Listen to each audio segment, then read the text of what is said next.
So the topic we're speaking today is the latter rain, the latter rain. And when I first got into the church, I heard different theories about the latter rain and what it actually is, and the outpouring. And every now and then you have prayers for the latter rain to pour out so that Christ can come. But after getting into the message, deeper into the message, which I picked up practically at this church, I learned more about the latter rain experience. More about the latter rain experience. And I just add that if we do not spend time in the Word of God today, studying for ourselves, we'll be lost. It is that simple. If you do not spend time in the Word of God yourself, prayerfully, will be lost. There's no if and buts about it. So the latter rain, our scripture reading, Joel 2:23. It says, "Be glad then, ye children of Zion, and rejoice in the Lord your God, for he hath given you the former rain moderately, and he will cause to come down for you the rain, the former rain, and the latter rain in the first month." And the word there in bold, former rain, in Hebrew actually means teacher of righteousness. Teacher of righteousness in Hebrew, former rain means teacher of righteousness. The word moderately means for righteousness, or some will say according to righteousness. So if you read the text, it says, "Be glad then, ye children of Zion, and rejoice in the Lord your God, for he hath given you a teacher of righteousness, according to righteousness. And he will cause to come down for you the rain, righteousness, according to righteousness in the first month." So the Lord has given righteousness according to righteousness. Yes. And he will cause righteousness to come down according to righteousness. Not according to our righteousness, but only to God's righteousness. Former rain, teacher of righteousness. So if the former rain is the teacher of righteousness, then the latter rain is also a teacher of righteousness. So are we clear on that? Amen. The next slide. Got it. And if you look in your King James should have that in the margin. A teacher of righteousness in your King James Bible. It should say in the margin at latter rain, a teacher of righteousness. And here's a quote from Spirit of Prophecy, just to understand what is the latter rain. It is likened unto the Spirit of God. The outpouring of the Spirit in the days of the apostles was the beginning of the early or former rain, and glorious was the result. To the end of time, the presence of the Spirit is to abide with the church. So the outpouring that happened at Pentecost, it is the former rain, outpouring of the Spirit. It is likened unto the former rain or the early rain. As the former rain was given in the outpouring of the Holy Spirit at the opening of the gospel to cause the upspringing of the precious seed, so the latter rain will be given at its close for the ripening of the harvest. Yes. So the latter rain will come and it will ripen the harvest. Yes. The latter rain will not come and sprout up the seeds. It is to close off the work in this time. And we know the former rain already happened. Acts chapter 2, verse 15. Peter said, "For these are not drunken, as ye suppose, seeing it is but the third hour of the day. But this is that which was spoken by Joel the prophet. And it shall come to pass in the last days, said God, I will pour out my spirit upon all flesh, and your sons and your daughters shall prophesy, and you and young men shall see visions, and your old men shall dreams. And on my servants and on my maidservants I will pour out in those days of my spirit, and they shall prophesy. So Peter confirmed this at Pentecost, that what Joel is speaking of is this outpouring of the rain, which is the former rain. So the former rain is a teacher of righteousness. So what was the former rain at Pentecost that fell? A teacher of righteousness.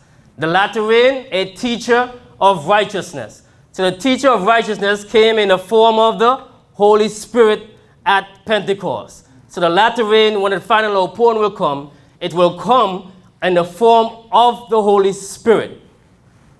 You understand? The latter rain will come in the form of the Holy Spirit, and it is the teacher of righteousness according to righteousness. Yes. Let's go to a few texts. The Holy Spirit, a teacher of righteousness. John 14:26 says, but the Comforter, which is the Holy Ghost, whom the Father will send in my name, he shall teach you all things, and bring all things to your remembrance, whatsoever I've said unto you. So the Holy Spirit teach all things. He's a teacher. 1 Corinthians 2:9-13 says, but as it is written, I have not seen, nor ear heard, neither have entered into the heart of men, the things which God hath prepared for them that love him. But God hath revealed them unto us by his Spirit. For the Spirit searcheth for all things, yea, the deep things of God. For what man knoweth the things of a man, save the spirit of man which is in him? Even so the things of God knoweth no man, but the Spirit of God. Now we have received not the spirit of the world, but the Spirit which is of God, that we might know the things that are freely given to us of God, which things also we speak, not in the words which man's wisdom teacheth, but which the Holy Ghost teacheth, comparing spiritual things with spiritual. So the Holy Ghost, the Holy Spirit, is the teacher. He reveals all things unto man. And a teacher must have a message. A teacher must have a message. If you're a teacher and you don't have a message, then you don't exist. Everybody in this world have a message. Whether your message is of love or hate, it is a message. So who is the teacher? The Holy Spirit is the teacher. Does he have a message? And his message is of righteousness. The Holy Spirit is the teacher, and he is the teacher of righteousness. 1 John 16:13-15, and this is Christ speaking. This is Christ speaking. Howbeit, when he, the Spirit of truth, is come, he will guide you into all truth. For he shall not speak of himself, but whatsoever he shall hear, that shall he speak. And he will show you things to come. He shall glorify me, for he shall receive of mine, and shall show it unto you. All things that the Father hath are mine. Therefore said I, that he shall take of mine, and shall show it unto you. And this is Christ speaking of the Holy Spirit. And Christ said, he shall not speak of himself. He shall not speak of himself, but he shall speak what he shall hear. And he shall show all things unto you. And when it says, Christ said in that verse, he said, and he will show all things unto you. He will show what is of mine. If you look in your margin, King James margin, he will show what is of mine and things and show it unto you and declare it unto you. The Holy Spirit will show everything that is of mine and he will declare it unto you. So the Holy Spirit does not speak of himself, but he speaks of who? He speaks of Christ himself. The Holy Spirit has a message. His message is of righteousness, and that righteousness is of Christ himself. He reveals Christ to all man upon this earth. That is his duty. His work in this world is to give Christ to all man upon this whole earth. That the Holy Spirit came with a message in AD 31 at Pentecost. It came with a message of righteousness. Whose righteousness? Christ's righteousness. Now Christ wants to give us his personal presence in our life. And that personal presence that Christ wants to give us, it will come through the Holy Spirit. Yes. Question is, have this latter rain begun? Has Christ begun pouring out his personal presence to us in our lives? The time of test is upon us, for the loud cry of the third angel has already begun in the revelation of the righteousness of Christ, the sin-pardoning Redeemer. Yes. This is the beginning of the light of the angel whose glory shall fill the whole earth. Amen. And we know that last phrase from Revelation 18:1. And after these things I saw another angel come down from heaven having great power, and the earth was lightened with his glory. The earth was lightened with his glory. So this glory has already been fallen, have already been coming down in the form of the latter rain. At the time, the latter rain or refreshing from the presence of the Lord will come to give power to the loud voice of the third angel and prepare the saints to stand in the period when the 7 last plagues shall be poured out. So if we are to stand during the 7 last plagues, we must have on Christ, our righteousness. Yes. Yes. And there's a lot of talk about the Sunday law, and this is happening in the world. And we're looking forward to such a time that we do not know when that time is. And neglecting a great salvation that we need to stand in that time. And that is Christ himself. Without Christ within our lives, we cannot stand in any time period. Any time period, we cannot stand in any time if Christ is not within our lives. God designs that the message of redemption shall come to his people as the latter rain. Without this rain, we will never fully understand the plan of salvation. Without this Holy Spirit work, without this power, we cannot be saved. Without this power, without this outpouring, we will never know who Christ is. That's why we must pray for this latter rain power, so we can have Christ within our heart and live a life that's acceptable only to him. Now Ephesians 3:16-19.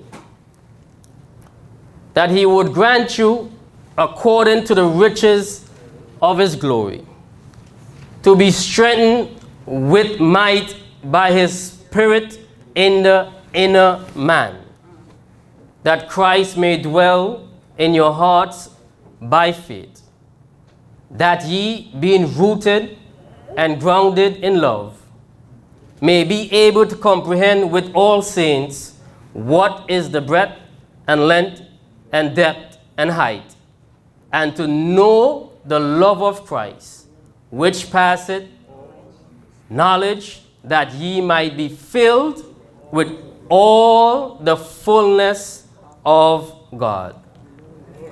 Galatians 3:14 says the promise of the Spirit is through faith. So we receive the Holy Spirit through faith is the way we receive the Holy Spirit. But it's interesting that the same Spirit we accept through faith that dwell in the inner man, it is the same Spirit that speaks to us and leads us to repentance. Yes, yes. You know, at times we may get a bit confused when we hear the message that we may say that we're making the man out there to say spiritual. But it's the Holy Spirit that speaks to every human being on this earth. Yes.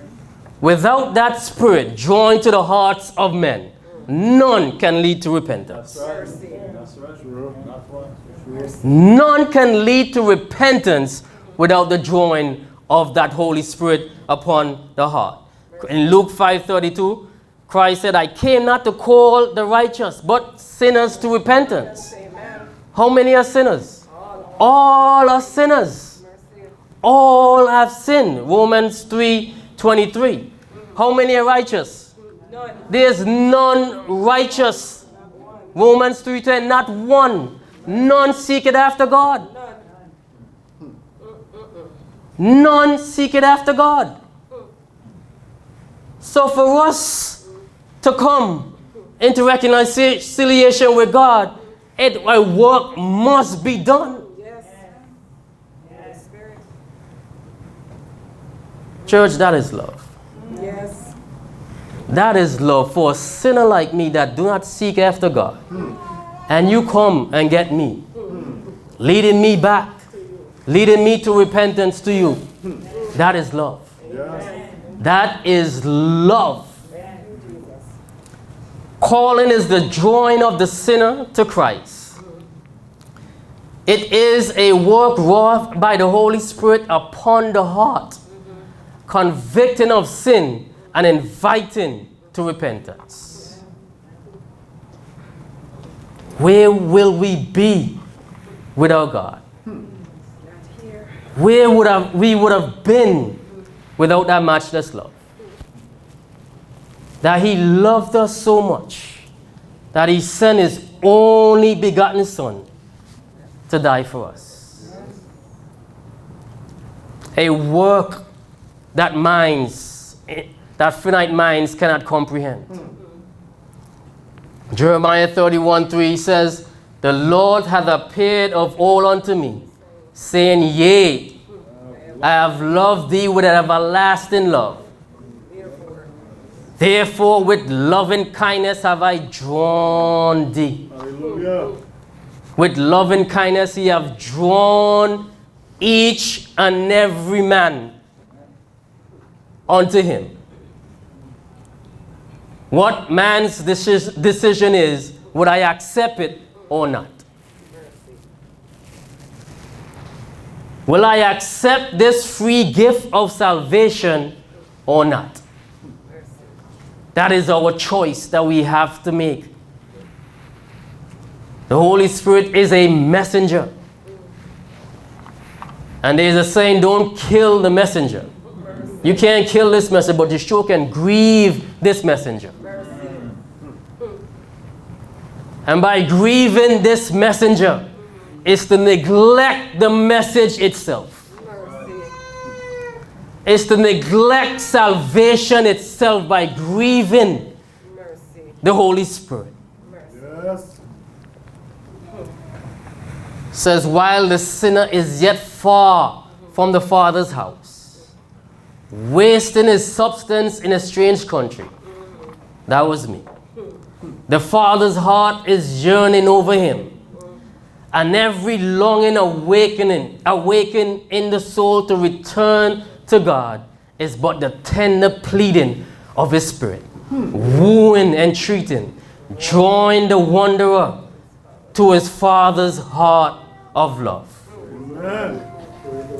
While we are out there wasting the substance in a strange land, the Father is there yearning for us to come back home. Yes. And his spirit is pricking our hearts, wooing us to come back home to him.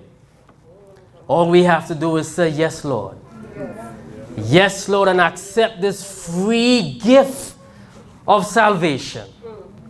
But many will neglect this great salvation. Many will neglect this great salvation. Many have rejected this message when it first came to Adventism in 1888. And many churches today are still rejecting this message. What I've found out, you cannot escape this message. You go high, you go low, you go across, you go anywhere you want to go, this message will find you. Yes. If you want prophecy, it's in there too. Any message you wanted and Christ is not the center, it is not a message. Christ must be the center of every message we shall preach in the Adventist church. Yes. He is the center of everything. And if he's not the center of everything, then that's not a message. The very first step to Christ is taken through the drawing of the Spirit of God. As man responds to this drawing, he advanced towards Christ in order that he may repent. As man advanced to this drawing, as he responds to this drawing, he advanced towards Christ in order that he may repent. Repentance is a gift. Yes. It's a free gift. There's nothing you and I can do in repentance. We can't repent of ourselves. And too many times, many of us, we're trying to fix ourselves up, fixing ourselves up so Christ can accept us. Mercy. We are already accepted in the beloved. But we just have to believe it. Yes. Israel of old was wiped out because of unbelief. And we will be lost today. It will be because of unbelief. Yes. All the words and promises of God are sure. All are sure. But only if we can just believe in the Word of God. Amen. Just believe in this Word of God. As one responds or submits to the love of God, as we know in this church, charizomai, which is the first step of forgiveness, that individual received the promise of the Holy Spirit or reign in the inner man. As we respond to this first step, and the Spirit of God brings the Lamb of God before us, that sacrifice on the cross, the greatest love that was ever manifest to a world, and there will be none greater than that. Yes. Bring that love to our hearts. And as we see that love, we see our nothingness. We see our nothingness. And we behold a matchless Savior. A love that is matchless. And we say, what is the price of sin that demands this price? That demanded the price of the Son of God. A perfect sacrifice. What is sin that demanded this price? And I see my sinfulness. And I said, Lord, have mercy upon me, a sinner. Who can deliver me from this body of death? And I respond to that love. I'm accepted by Jesus Christ. His righteousness is then imputed unto me. I'm spotless. I'm counted as righteous amongst the righteous. Thank God for that gift. Thank God for that gift. But it's not enough for us to perceive. It's not enough. Many of us know the love of God.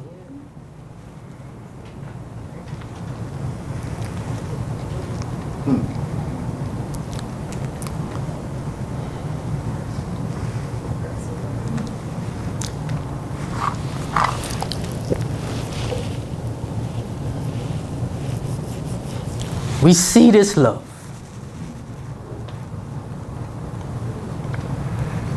We know this love. We see it. We perceive it. Because there's no error in God. He does not make mistakes. Whatever He shows us is to the point, to the T.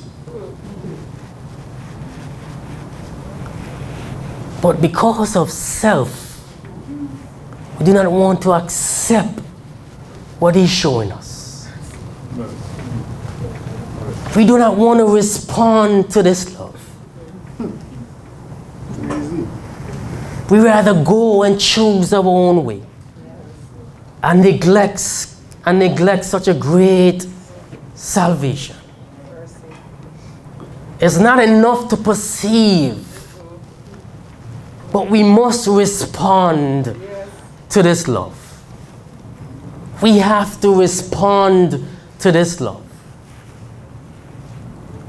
Respond to a love that is priceless.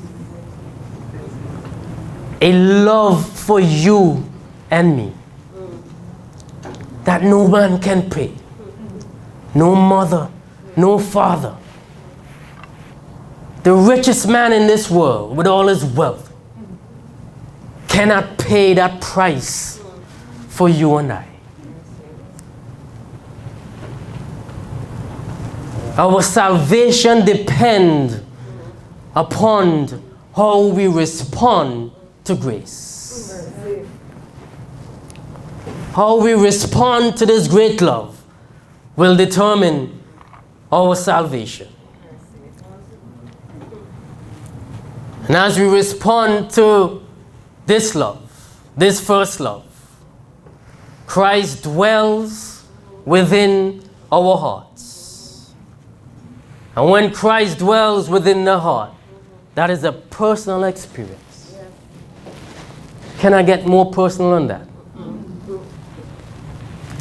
Christ in my heart, Christ, the living God Himself, in my heart. Can I get more personal than that? But we must believe it. We must believe in this free gift. And if Christ is in my heart, do I get half of Him? I get the whole man.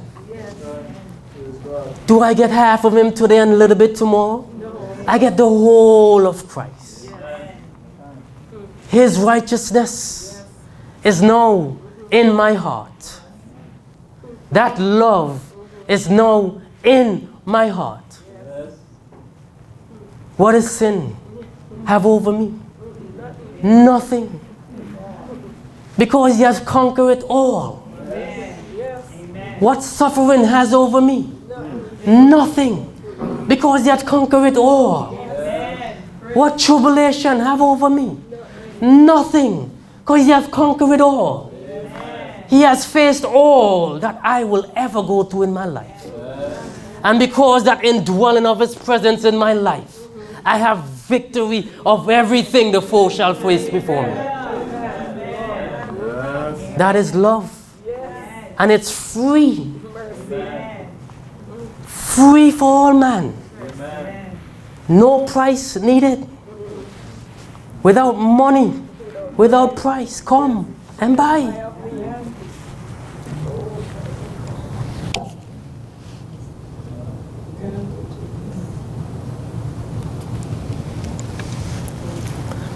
In the red words in Ephesians 3:16 to 19. It says that Christ may dwell in your hearts by faith, that ye being rooted and grounded in love, and to know the love of Christ, and to know the love of Christ. That's the work of the Spirit. Amen. That we may be rooted in love, and that we may know the love of Christ.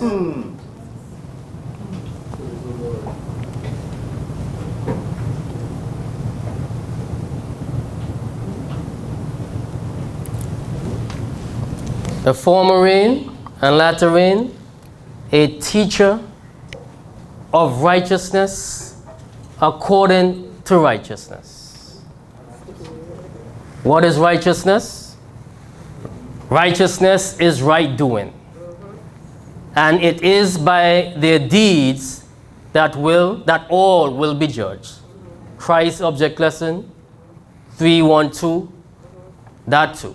Righteousness is right doing. Psalms 119, 172 says, my tongue shall speak of thy word, for all thy commandments are righteousness. Righteousness is right doing. And other times we may do right,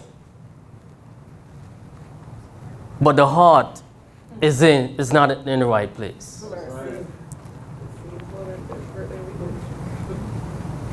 A selfish heart could perform generous acts.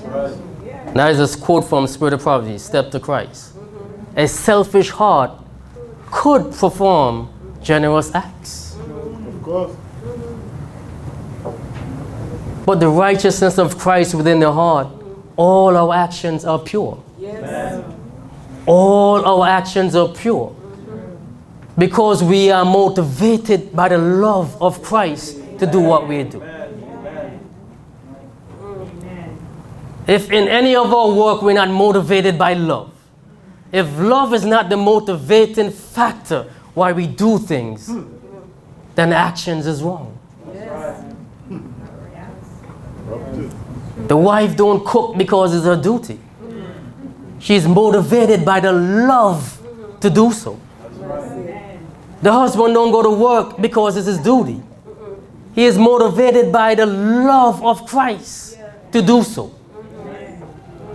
So as one eat the food that the wife prepared or the husband prepared, you can taste the love in it. Have mercy. Amen. Love is the motivating factor why Christians should do all things. Mercy. Great.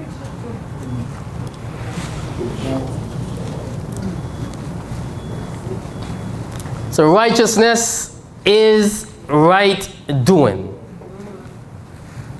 My tongue shall speak of thy word, for all thy commandments are righteousness. So the commandments require right doing, is that? Commandments of God requires right doing. How many of them? All of them requires right doing. And the first and great commandment is, thou shalt love the Lord thy God with all thy heart, with all thy soul, and with all thy mind. And the second is like unto it, thou shalt love thy neighbor as thyself. On these two commandments hang all the law and the prophets. Righteousness is right doing, and all thy commandments are righteousness, and all the law is hang on these two commandments. then righteousness is love. Righteousness is holiness, likeness to God, and God is love. It is conformity to the law of God. For all thy commandments are righteous, and love is the fulfilling of the law. Righteousness is love, and love is the light and life of God. Righteousness is love. So the former rain that fell at Pentecost, it was love. Amen. Amen. The latter rain that is falling right now, and in the final outpouring, is love. Amen. Just and simple, as plain as that. All leads back to God. All leads back to God. Where's boasting? Where is boasting? Because he first loved us. That is that love. That the Holy Spirit is revealing to us. And if we accept that love, then love will be within our hearts. 1 John 4. 1 John 4, before we close with the last slide. 1 John chapter 4, verse 7. Our homes are dying because of love. Marriages are broken because of lack of love. Our kids are wanderer because no love. Our churches are dying because of lack of love. We today at Seventh-day Adventists, I don't know, man. The message is so plain and simple. Why do we neglect such great salvation? It is plain as daylight, bright as the sun, and yet still, the message of love, we do not want it. We live in a world today where darkness is covering the earth. And that darkness is just selfishness. Dark sin. Selfishness is the root of all sin. That's right. And love is the opposite of selfishness. That's right. And the world is in darkness because of the lack of love. There is a precious message. Yes. Precious message Hallelujah. that God gave to his church. It's a message from old. Same message coming down the line. That's right. Christ, our righteousness. Oh, yes. Christ, our love. Amen. Not because we love him, but because he first loved us. 1 John 4, verse 7. Beloved, let us love one another, for love is of God. And everyone that loveth is born of God and knoweth God. He that loveth not knoweth not God, for God is love. In this was manifested the love of God towards us, because that God sent his only begotten Son into the world, that we might live through him. Herein is love. Not that we loved God, but that he loved us and sent his Son to be the propitiation for our sins. Beloved, if God so love us, we are to also love one another. If God so love us, we are to love one another. The love of God cannot be within our hearts and we hate our brothers and sisters.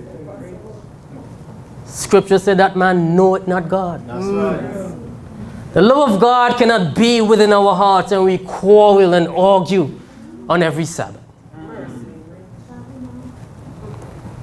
Scripture said that man knoweth not God. How can the love of God be within our hearts and we are so miserable as a people? In confusion as a people. Fighting for supremacy as a people. And yet still say the love of God is within our hearts. Scripture said that man knoweth not God. When the love of God is within our hearts, there is peace.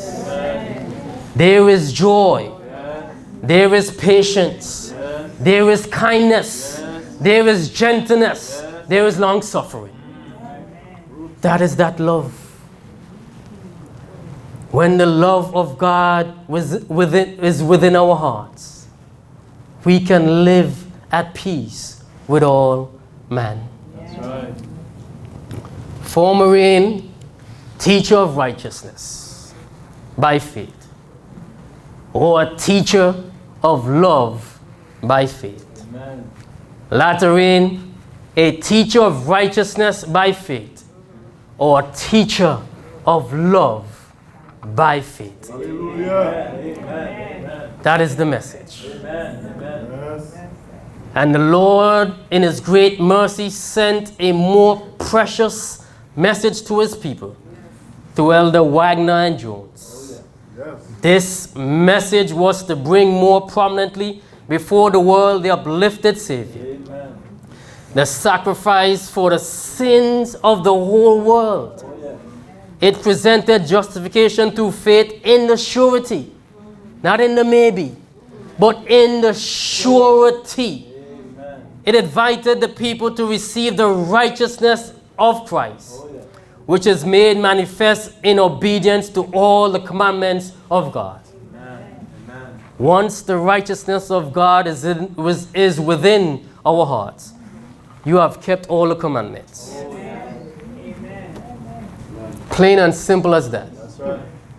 He, Christ Himself, already kept all of them for us. We can't keep it. We cannot keep the commandments. But there was a man who already did it. And the commandments have to be met. Don't know if and but about it. And Jesus kept all of them for you and I. Through perfect obedience. And He is our substitute and our surety. He is the passport to heaven. Amen. He is the passcode to heaven. That is Jesus Christ. And He's asking, do you want this free gift? Do we want this free gift? Maybe you're just like me, who is struggling. And I know I need a Savior. I need that teacher of righteousness. I need that teacher of love. Maybe we don't know how to talk too well to our husbands or wife. And we want that teacher to teach us how to speak with gentleness and with love within our voice. Maybe we have some children who's not a part of the faith. And we want them to come back home. Yes. And we want that teacher to teach us how to minister to our children. How to be a witness to them. That teacher of righteousness is available. Whatever issues that we are facing, whatever difficulties that we have in our life, there is one who can give us victory Yes. over every besetment that we may face. Amen. Amen. And that is Jesus Christ himself. Amen. Amen.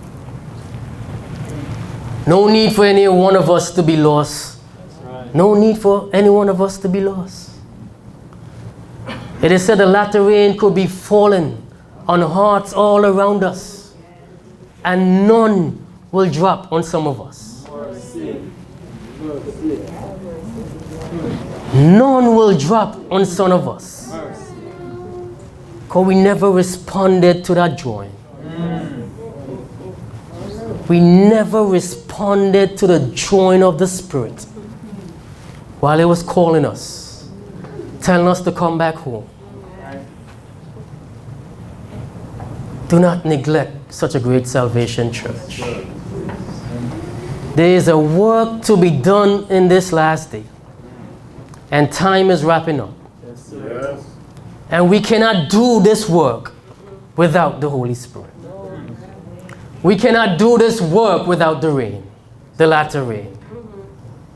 We must have a message. And the message is Christ, our righteousness. The sin pardoning Redeemer. And there are many souls out there who are looking for relief. Many souls out there who are looking for relief. And at times people just are tired of reproof and correction, telling them everything they're doing wrong. Hearts are yearning for the love of God. Amen. Hearts are yearning for the love of God. Oh, yes. Sometimes our doctrines are so cold. Mercy. We need love within our hearts. Love is what we need within our hearts. And the people out there, they need love. They need to know that somebody paid it all. They need to know somebody paid it all. Where there is salvation, where there is a price, something that is offering free for all, people need to know it. That's right. And the Lord is preparing a people That's right. Yes. to do this work in this last day, to carry out the loud cry of the third angel, Christ our righteousness. Amen.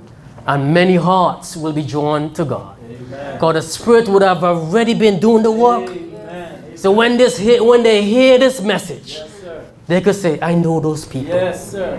Yes. That is the people I belong with. Do not neglect such great salvation. Amen. Cling to the love of God. Spend time in this message. That love may pierce our heart. That we may be rooted in love. And know the love of Jesus Christ. Amen. God bless. Amen. Amen. Amen. Praise the Lord. Praise the Lord.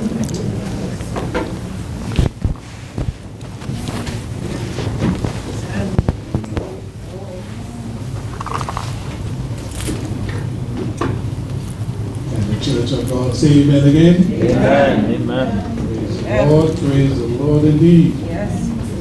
We have received some good food today. Thank you, Brother Joseph, for allowing the Lord to use you to stand in these last days. Let us respond to that message with the hymn number 569 in our hymnal. 569, asking God again to sing. Hear my humble cry. While another down